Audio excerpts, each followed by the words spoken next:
Hey there, media nerds. We're going to have a go at some documentary photography.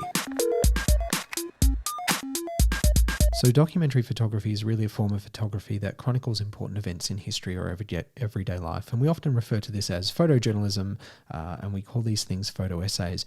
This is a form of photography that really started to come into its own in the 1930s when the Farm Security Administration in the US hired some amazing photographers to document the lives of poor farmers during the Depression. So during this era, you had photographers like Dorothea Lange creating amazing images like these. This one's called Migrant Mother. It was part of a series, and I've put a link to that series down below, so you should totally go and check it out because it is really interesting.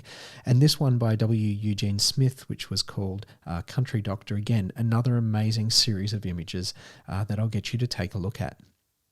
And I guess what's happening now is quite unprecedented, and although you might not necessarily think it, your experience is important and you very much have a story to tell. So what we're going to be asking you to do is to pick up a camera and to take a bunch of photographs to document this experience over the next few weeks.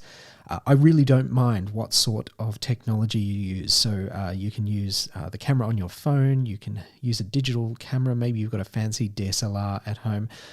What you use doesn't matter. What matters most is the story that you're telling and your use of composition and your use of lighting. So that's what we're doing, and I'd like you to have a little bit of a think about all of the things that you could photograph just around the house, documenting your everyday life.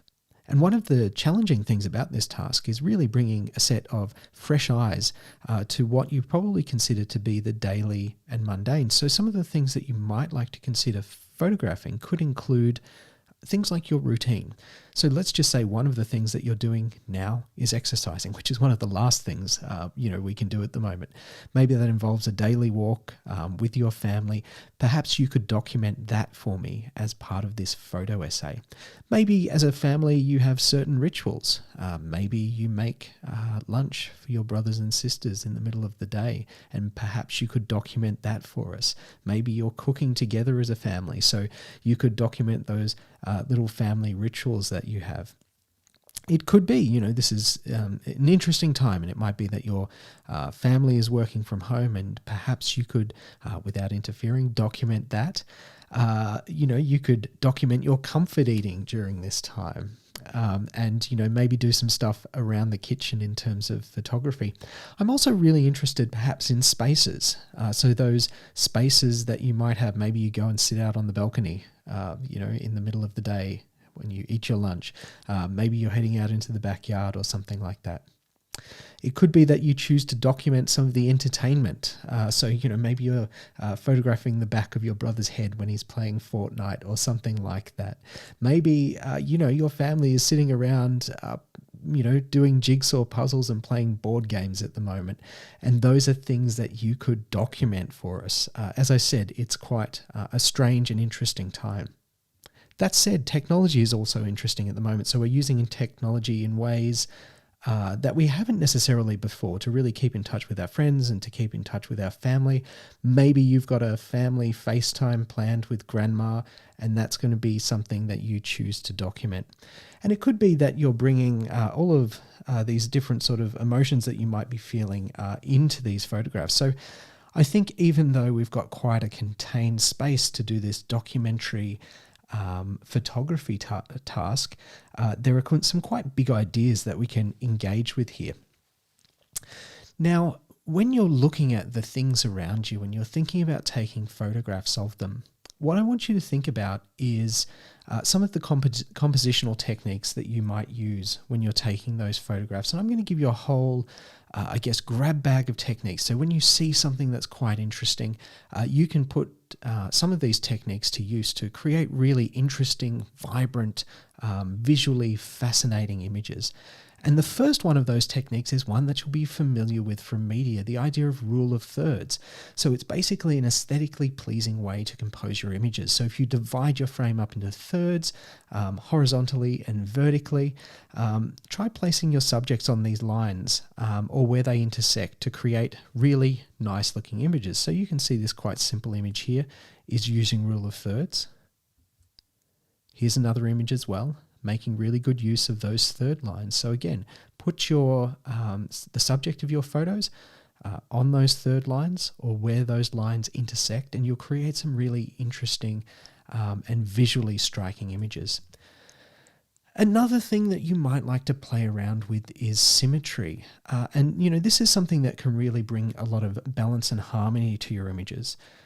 Here are some good examples of symmetry in photography.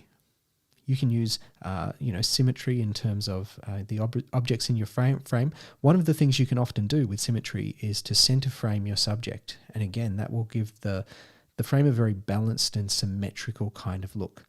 And here's another example of symmetry being used within the frame. Again, it's a really balanced shot and it creates a sense of harmony. Of course, the opposite of symmetry is asymmetry, and what this can do is make an image feel really dynamic. It can also make it feel a little bit off balance or off kilter, create a sense of disequilibrium. So here's an example of quite a flat image with quite a wonderful sense of asymmetry. So you've got all of these objects over in the left-hand side of the frame. But what's nice about this image is there's a little shelf up in the top right-hand corner, so it does create this sense of balance. And likewise with this very asymmetrical image, you've got the figure off down to the bottom right, kind of balanced out by the light bulbs and the images stuck to the wall on the left-hand side of the frame. So although they are symmetrical, the objects within the frame do create a sense of balance as well. Here's something that I'd like you to think of as well. I call it deep staging. I guess that's a very film term for it. Really, you can create interesting images by playing around with depth. So having something in the foreground of your shot, the middle ground, and the background. So to give you an example of this, here's an example of a shot that has something in the foreground and someone in the background. So it creates that really interesting sense of depth here. You could even argue that the laptop screen itself is sort of sitting in the middle ground there. So you're basically creating layered shots, and it always really looks interesting. So think about how you can play around with the foreground, the middle ground, and the background of your shot.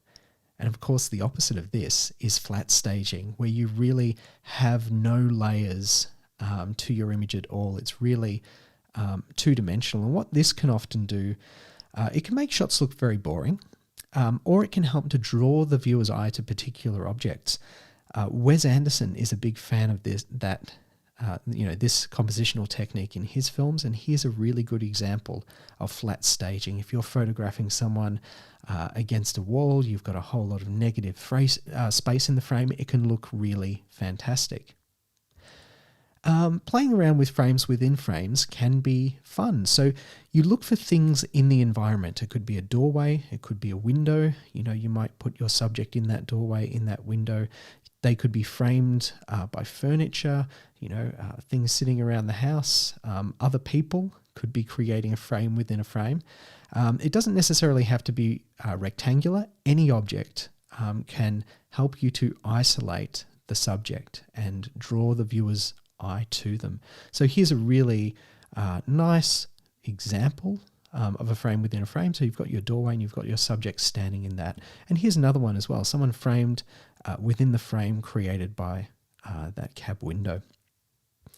When you're taking photographs as well, one of the things that you might do is be on the lookout for opportunities to create contrast, because contrast is one way that you can really draw your viewer's eye to a particular object in the frame.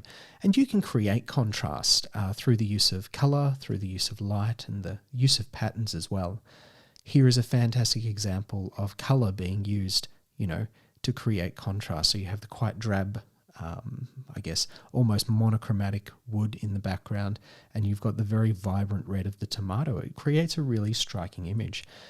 And I love the use of light in this particular photo, creating that real contrast between light and dark. And in many ways, photography is very much painting with light. So you can take natural lighting like this and do some really striking things. Now, as I've already said in this presentation, when you can introduce depth into a frame, it often looks really aesthetically pleasing. And one of the ways we can do this is using perspective. So that could be perspective created by a pathway, by a shelf, by a wall receding into the distance, by a hallway. It could be a row of trees, or it could be a fence. And what these things do is basically draw our eye into that image. So you can see here the way those perspective lines on the building really draw our eye into the center of that image, and it's a really striking and interesting image. Likewise, something as simple as the vegetable garden outside, the rows of plants creating lines that draw our eye into the image. These are sometimes called leading lines that lead the viewer's eye through the frame. As I was saying, patterns can be a good way to create contrast. And I'll give you an example of that in just a moment. I think this is a fantastic piece of architectural photography, and I love the patterns created by the architecture. You can look around your house, you can look around your garden, maybe you've got some interesting tiles, maybe there's some interesting paving outside, that are ways you can bring patterns into your images. And as I said, patterns can be a really fantastic way to create contrast. And what I love about this image is the way that slightly open window creates that sense of contrast there. It's a really nice segue as well to the idea of reflections. As I said, photography is really about painting with light, and you can use reflections to do a whole lot of interesting things. They could be reflections in all sorts of surfaces. It could be glass, it could be some sort of coffee table, it could be the reflection of a face in a computer screen. There are so many opportunities around the house to use reflections in very interesting and creative ways. You could be taking a self-portrait like this one in the reflection of some glass.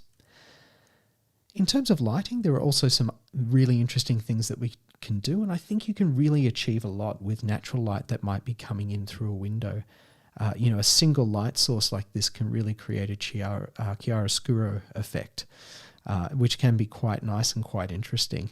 So play around with natural light sources. You might kind of close the blinds a little bit or pull the curtains across to sculpt that light and the way it falls across your subject.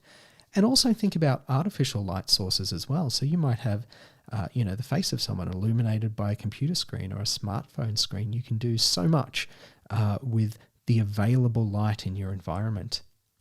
And when we're thinking about light, maybe you'd like to play around with some silhouettes. Basically, that involves putting a subject in front of the key light in a shot. So you end up with really striking silhouettes like this. You get that the subject of your photo really outlined, which can look quite nice. And while you're playing around with light for me, have a look for some interesting shadows as well. Maybe you'll find examples of trees like this casting interesting shadows on a part of the yard, or a wall or something like that. Or maybe it's just light coming from outside, creating interesting shadows in the room that you're in. You will find some amazing examples of shadow when you really start to open your eyes and look. And again, this is about bringing fresh eyes to something that might seem quite mundane.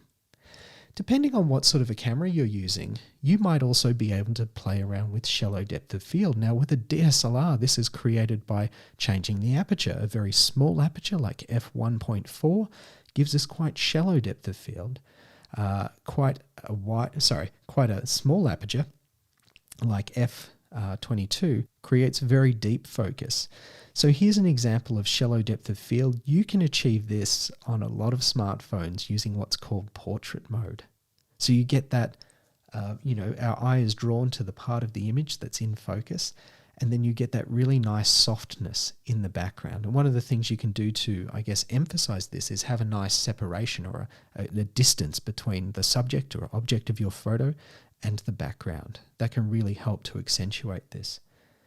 And here we go. We've got another example of that kind of shallow depth of field. Again, it looks really nice, and I'd be absolutely super chuffed if you documented your learning over the next couple of weeks for us. That could be very, very interesting. Again, depending on what sort of camera you're using, you might be able to play around with the shutter speed. Now, a fast shutter speed is really going to capture the motion of fast-moving objects, where a slow shutter speed is basically going to create motion blurs. So to illustrate that, here's an example of quite a fast shutter speed capturing all of those droplets of water there.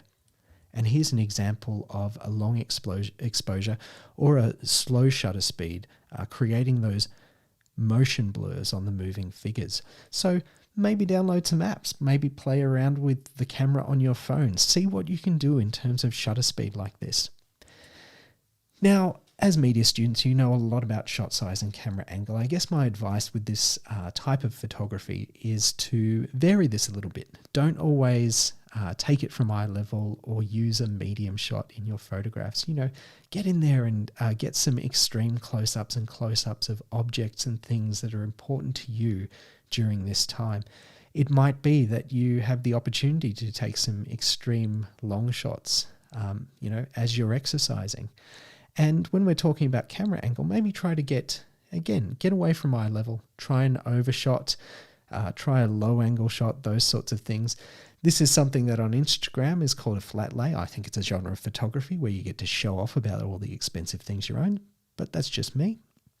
It could be that, you use this particular camera angle to document the food that you're making throughout this time. And what I'd love to see is, again, getting away from eye level, getting down low or really up high to take photographs like this. So there are a bunch of different compositional and lighting techniques that you can use to create interesting and striking images of the things that you find around you during this time. Now, the question that I always get, is this going to be assessed? Of course it is. I want you to show me that you can use some of these techniques to document the things around you. And before you ask, I'm not asking that you take photos of yourself. So if you don't want to be the subject of your photos, you don't have to. I'm not necessarily asking that you're going to take photos of your family. If they don't want to be involved, that's fine. And you should really ask their permission before you do that anyway. You could just, basically document the things that you're doing without necessarily having a subject in these photos. So definitely think about that and think about the options that you've got here. But the two tasks we're going to do and that I'm going to assess you on are these. So task 1 is a contact sheet, which contains at least 50 different images. So that's not 50 images of you trying to get that self-portrait right. It's 50 different images where you're showing an understanding of some of these techniques. Maybe you're using the rule of thirds, maybe you're playing around with shadows, maybe you're using a frame within a frame. I really want you to think creatively about the stuff that's around you and how you can document and capture that. So these don't need to be perfect photos, we're just talking about 50 photos, and from those, you are going to create a photo essay that contains no more than 10 images. So these are the 10 best images that you've taken. And one of the challenging things about a photo essay is really trying to make that series of photographs feel like a coherent whole. So the series should feel like it fits together. Don't have 9 black and white images and then one really garish, colourful image.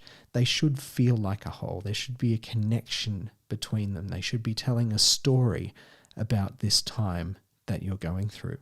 So those two things, and I'll be providing you with some assessment criteria that I'll link to here as well a little bit later on.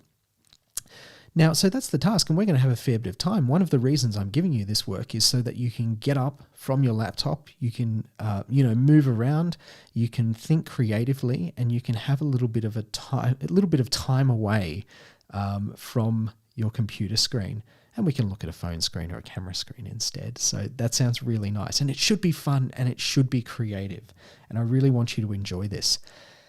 If you want to take this a little bit further, the National Museum of Australia is inviting all of us to share our experiences, stories, reflections, and images of this pandemic. They have something they're calling Bridging the Distance, and I'll put a link to that Facebook page where you can share images or those stories if you would like to do that. So we're jumping into some documentary photography. I hope you have a really great time doing this. We'll be setting little milestones and little challenges on the way, but this really is about getting out, having fun, and making stuff. Stay safe, and I'll catch you next time.